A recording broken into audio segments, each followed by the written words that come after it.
नमस्कार साथियों, एम के संस्कृत कक्षा में आप सबका स्वागत।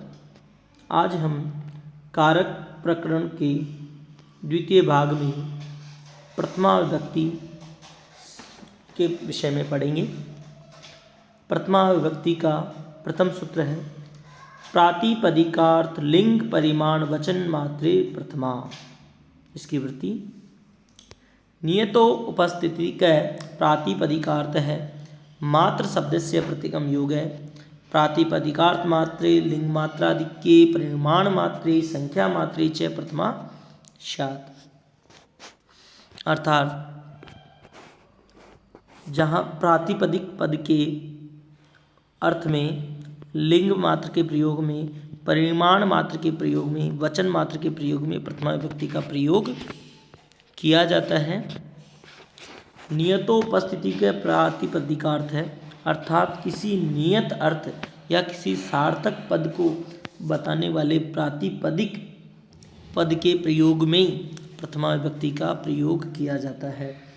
क्योंकि व्याकरणाचार्य यह कहते हैं कि अपदम न प्रयुंजीत, अर्थात जो पद सार्थक नहीं है उसका प्रयोग नहीं करना चाहिए।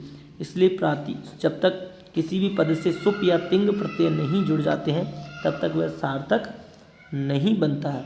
इसलिए यहाँ क्या कहा गया है कि किसी नियत अर्थ को बताने वाले प्रातिपदिक अवस्था वाले पद से प्रथमा विभक्ति का प्रयोग किया जाता है। वहाँ पर उसके नियत अर्थ को बताने वाले पद के लिए सुप, सुऔजस इत्यादि प्रत्यय लगाकर उसका प्रथमा विभक्ति के अंतर्गत प्रयोग किया जाता है।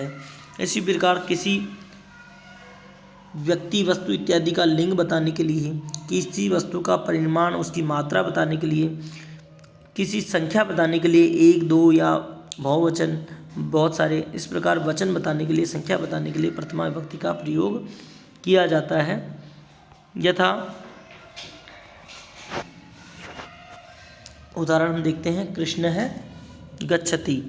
यहाँ पर कृष्ण जो पद है ये प्रातिपदिक पद से सुप्रत्यय यहाँ पर किया गया है और कृष्ण एक नियत अर्थ को, एक सार्थक पद है, वास्तविक अर्थ को देता है।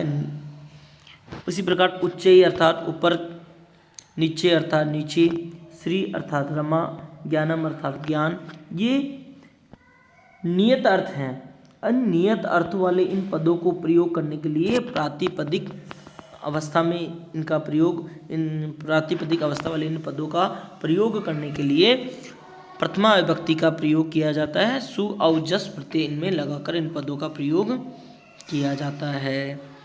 उसी प्रकार जब किसी का लिंग बताया जाए, जैसे तट, तटी, तटम, तो तट पुल्लिंग में प्रयोग होता है, तटी स्त्रीलिंग में, और तटम नपुंसक लिंग में प्रयोग होता है। तो इस प्रकार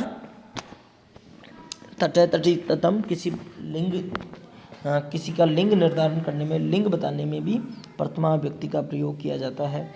द्रोणो व्रीहि, द्रोण भर करके, व्रीहि अर्थात चावल, एक द्रोण एक यानी कि पात्र विशेष भर करके चावल, जिसे प्राचीन काल में एक सेर चावल के बराबर माना जाता है। तो यहाँ पर चावलों की मात्रा बताई गई है, अतः परिमाण मात्रे में भी प्रथमा विभक्ति का प्रयोग किया जाता है। इसी प्रकार किसी संख्या को बताने के लिए भी प्रथमा विभक्ति का प्रयोग किया जाता है, जैसे एक, द्वौ, बहुवः, एक, दो या बहुत सारे। तो यहाँ पर भी प्रथमा विभक्ति का प्रयोग किया गया है। इसी प्रकार ये इसका प्रथम सूत्र हुआ। एक सूत्र और प्रथमा विभक्ति के अंतर्गत प्रयोग किया जाता है। प्रथमा विभक्ति के अंदर मुख्यतः दो ही सूत्र हैं।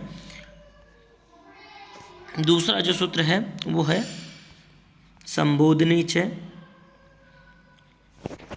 व्रति है, यह प्रथमा स्यात्। हे राम, संबोधन में भी प्रथमा विभक्ति का प्रयोग किया जाता है, क्योंकि वस्तुतः संबोधन एक पृथक विभक्ति न होकर के प्रथमा विभक्ति में ही परिगणित की जाती है। यहाँ पर राम जो, हे राम में जो राम पद है वह राम पद में प्रथम सु प्रत्यय आता है, सु औजस वाला, और तदुपरांत सु का लोप हो जाता है और लोप होकर के हे राम यह पद बनता है। और ये हे राम पद चूँकि सु प्रत्यय से बना हुआ है इसलिए इसे प्रथमा विभक्ति में ही प्रयोग माना जाता है। संबोधन क्या है? संबोधन जब वक्ता किसी श्रोता को अपनी ओर पुकार कर बुलाता है, अपनी ओर आकृष्ट कर लेता है और जब उसे कुछ कहता है तो श्रोता विशेष ध्यान से उनके शब्दों को सुनता है और उसके तात्पर्य को अवबोध करता है। तो इस प्रकार से संबोधन से तात्पर्य हुआ अच्छी प्रकार से समझना, अर्थात वक्ता के द्वारा जो कुछ कहा गया है उसे ध्यानपूर्वक सुन करके समझना।